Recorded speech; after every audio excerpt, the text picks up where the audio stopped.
Hello students, welcome back math world class. तो आज हम आपको 8.2 जो एक्सरसाइज है उसका फर्स्ट क्वेश्चन का सॉल्यूशन करेंगे।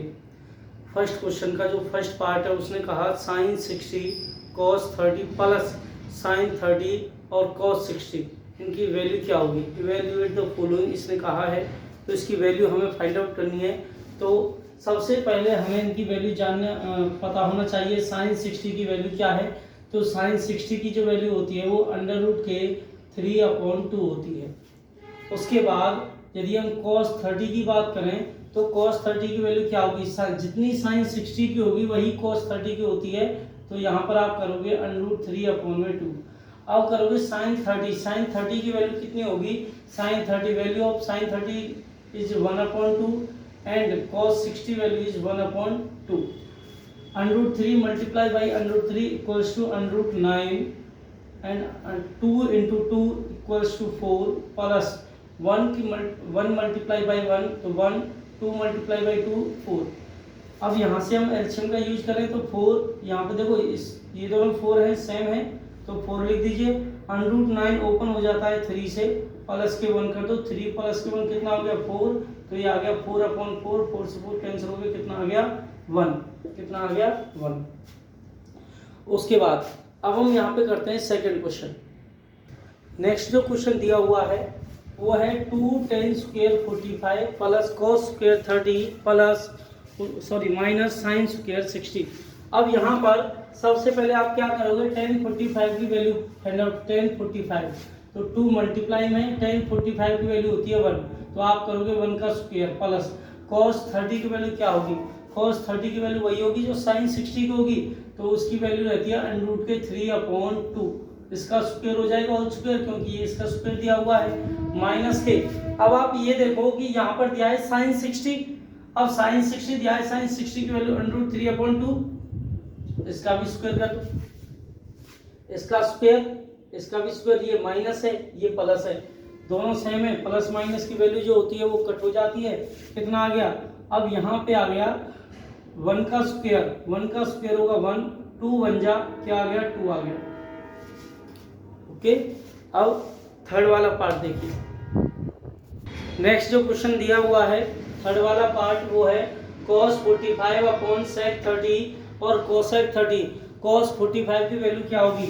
cos 45 की वैल्यू होती है 1/√2।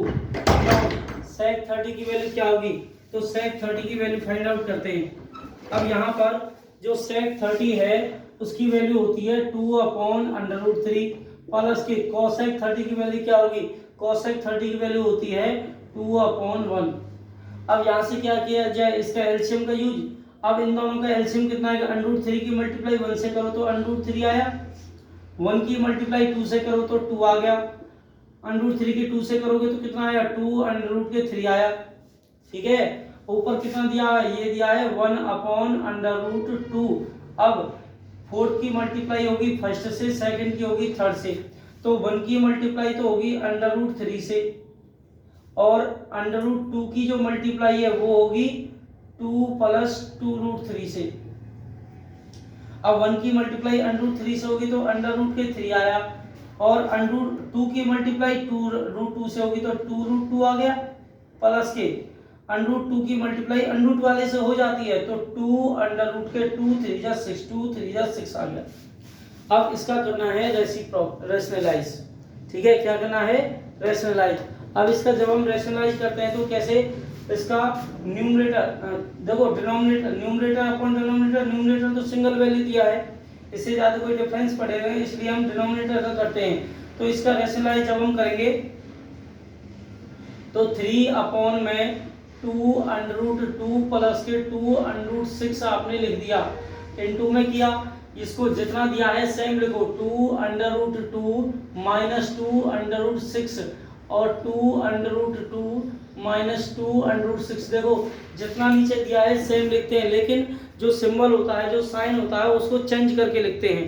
ठीक है, अब यहाँ पे इस 3 की मल्टीप्लाई √3 है, इस √3 की मल्टीप्लाई इससे होगी, और नीचे वाले नंबर की मल्टीप्लाई नीचे वाले से होगी, तो √3 की मल्टीप्लाई होगी किससे, 2√2 से और 2√6 से।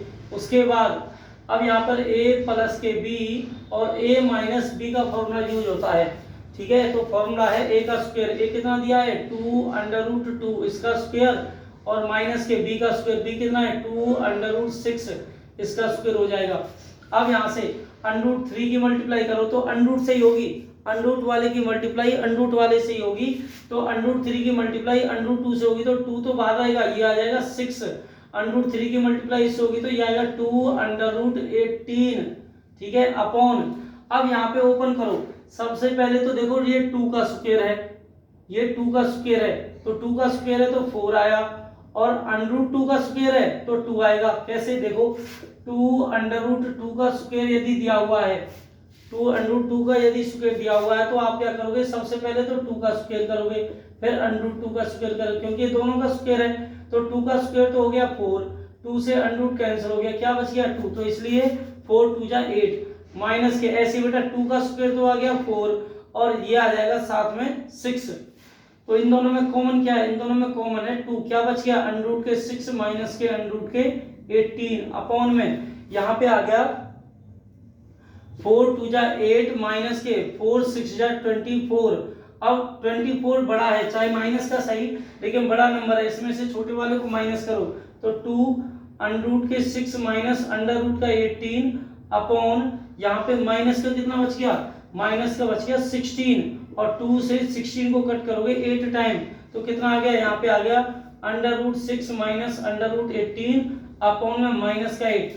अब देखो ये भी आपका आंसर है, लेकिन आप इस माइनस को यहाँ से हटा सकते हो, कैसे, ये माइनस यदि आप ऊपर लेके जाते हो, या फिर ऐसे करो, ऊपर वाले में से माइनस कॉमन लो, यदि आप यहाँ से माइनस कॉमन लेते हो तो प्लस वाला तो हो जाएगा माइनस का, ठीक है, और माइनस वाला हो जाएगा प्लस का, और नीचे कितना दिया है माइनस के 8, माइनस से माइनस को कट कर दो, ठीक है, कितना आ गया, अब प्लस वाले को लिख दो आगे, √रूट के 18 माइनस के √6 अपॉन में कितना आया 8, ये आ गया आपका सॉल्यूशन।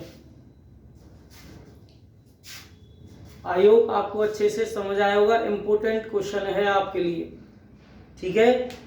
यदि समझ नहीं आता है तो बार बार देखने से आपको ये समझ आ जाएगा, तो इसे बार बार देखें बेस्ट समझने के लिए। नेक्स्ट क्वेश्चन देखिए। अब नेक्स्ट वाला जो क्वेश्चन दिया हुआ है, यहाँ पर ये कहता है sin 30 plus tan 45 minus cosec 60 upon sec 30 plus cos 60 plus cot 45। अब यहाँ पे क्या करना है,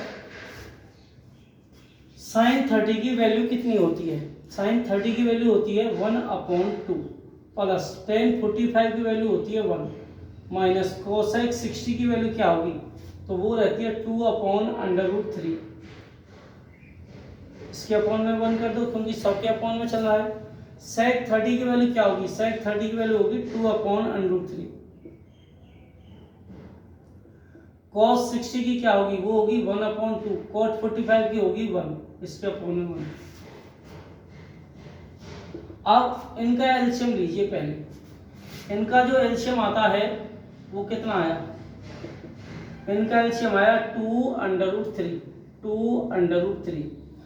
अब 2 से तो 2 कैंसिल, तो √3 की मल्टीप्लाई 1 से होगी तो √3 आया, 1 से यदि डिवाइड करोगे तो सेम आएगा 2√3, क्योंकि ऊपर 1 ही दिया है।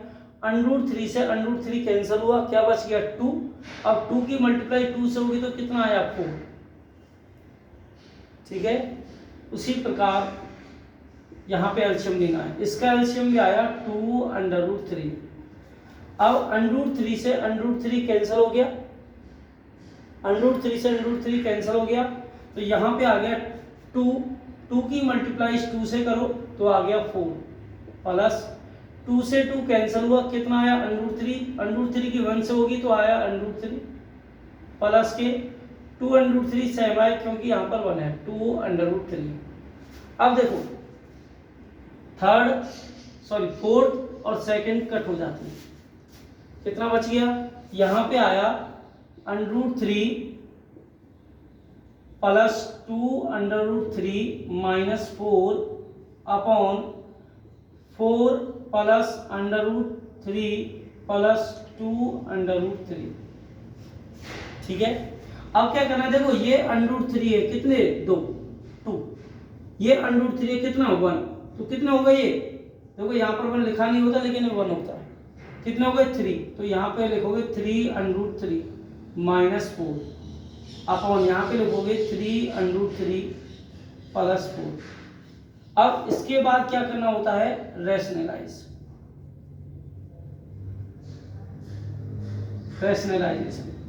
क्योंकि इसका सॉल्यूशन तो है लेकिन एनसीईआरटी बुक्स के अकॉर्डिंग ये सॉल्यूशन नहीं है, मतलब इससे आगे उसे सॉल्यूशन कराना है।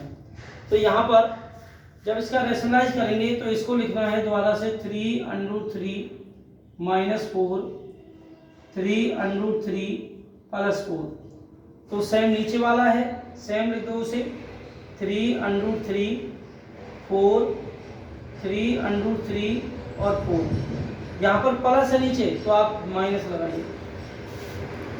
आपको ही पता है जब ये दोनों सेम होते हैं तो पावर ऐड होती है, इन दोनों की जो पावर है वो सेम है, इन दोनों की पावर सेम है या नहीं है, देखो ये दोनों बिल्कुल सेम है, सॉरी दोनों का बेस सेम है तो पावर ऐड हो जाएंगी, तो दोनों का बेस है 3√3 -4, तो दोनों का 3√3 -4 इसका हो गया स्क्वायर, ठीक है। उसके बाद यहाँ पर फॉर्मूला बनता है a + b a - b का, तो a का स्क्वायर माइनस b का स्क्वायर, तो इसको ओपन करोगे a - b का होल स्क्वायर का फॉर्मूला तो रहता है, देखो आपने पढ़ा हो a - b का whole square a² + b² - 2ab, ठीक है।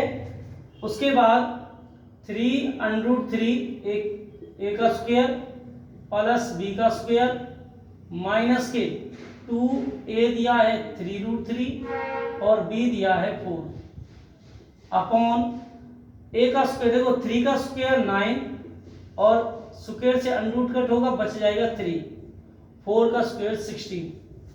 अब यहाँ पर ये हो गया 9 3, देखो जैसे ये था इतना बिल्कुल है तो ये डायरेक्टली तो 27 9 × 3, 4 का स्क्वायर लिख दो 16 और 2 3 6 4 24 √3 अपॉन यहाँ पे 9 3 27 माइनस के 16, 27 और 16 कितना हुआ, ये हुआ 43 माइनस 24 √3 अपॉन में कितना आया 11, देखो ये आपका सॉल्यूशन हो गया 27 - 16, ठीक है। आई आपको अच्छे से समझ आया होगा, एक आसान तरीके से आपको समझाया गया। नेक्स्ट वाला क्वेश्चन देखो, नेक्स्ट पार्ट, पहले क्वेश्चन का एक पार्ट और रहा है, 5th पार्ट है इसमें, तो देखो नेक्स्ट वाला किस प्रकार करना है। अब नेक्स्ट वाला जो 5th क्वेश्चन आपका दिया हुआ है बेटा, वो कह रहा है 5 cos square 60 + 4 sec square 30 - 10 square 45 upon sin square 30 + cos square 30 दिया हुआ है। तो यहाँ पे क्या किया जाए बेटा, सबसे पहले 5 दिया है इनटू में cos 60 की वैल्यू क्या होगी, cos 60 की वैल्यू होती है 1/2, तो आपने लिखा 1/2 उसका कर दिया स्क्वायर, प्लस के यहाँ पर दिया है 4 sec 30 की वैल्यू क्या होगी, तो sec 30 की वैल्यू होती है 2/√3, उसका हो जाएगा स्क्वायर माइनस 10 square 45, तो 10 45 की वैल्यू होती है 1, तो 1 का कर दिया स्क्वायर अपॉन में 1 कर दो क्योंकि इसके p अपॉन q की फॉर्म बनाने के लिए। अब कह रहा है sin square 30, sin square 30 की वैल्यू होती है 1/2, उसका कर दो स्क्वायर। अब cos 30 की वैल्यू होती है √3/2, उसका भी कर दो स्क्वायर। तो यहाँ पर 5 × 1/2 का स्क्वायर 1/4 होता है, 4 दिया है, 2 का स्क्वायर 4 होगा और √3 का स्क्वायर 3 होगा, 1 का स्क्वायर 1 होगा, 1/1 कर दीजिए, 1/2 का स्क्वायर 1/4 होता है और √3 का स्क्वायर होगा 3, तो 3/4 आ गया। 5 की मल्टीप्लाई 1 से होगी तो 5/4 आ गया, प्लस के 4 4 जा 16, 16/3 आया और माइनस के 1/1 आ गया। अब यहाँ पर 1/4 + 3/4 तो 4/4 हो गया, और 4 से 4 कैंसिल हुआ 1 टाइम, तो नीचे 1 होने से कोई डिफरेंस नहीं होता, तो जितना है इतना ही रहने दो। ऊपर वाला देखो ये कह रहा है 5/4 प्लस 16/3 माइनस 1/1। तो एलसीएम कितना आया, 4 3 या 12, ठीक है। 4 से 12, 3 टाइम कट होगा, 3 की 5 से मल्टीप्लाई, 3 5 या 15। ऐसे 4 की 16 से 64 आया। 12 की 1 से करोगे तो 12 1 जा 12 आएगा। अब 15 में से 12 माइनस कर दीजिए, कितना आया, 15 में से 12 माइनस करोगे तो 3 आएगा। 3 प्लस 64/12, तो ये हो गया 67/12। सॉल्यूशन कंप्लीट हुआ। आपके फर्स्ट जो क्वेश्चन है उसके 5th पार्ट आसान वे से करा दिए गए हैं, तो आपको इसी मेथड से सॉल्यूशन करना है। आपके पेपर में पूरे में से पूरे नंबर बनेंगे, एक भी नंबर नहीं कट सकता। यदि एक आध लाइन को बीच में से ड्रॉप भी हो जाती तो आप इसको यदि करते हो तो पूरे में से पूरे नंबर आपको मिल जाएंगे। ओके, तो नेक्स्ट क्वेश्चन आपको नेक्स्ट वीडियो में देखने को मिलेंगे। Thank you very much math world class channel को देखने के लिए। तो प्लीज़ लाइक करें, सपोर्ट करें, कमेंट करें। Thank you.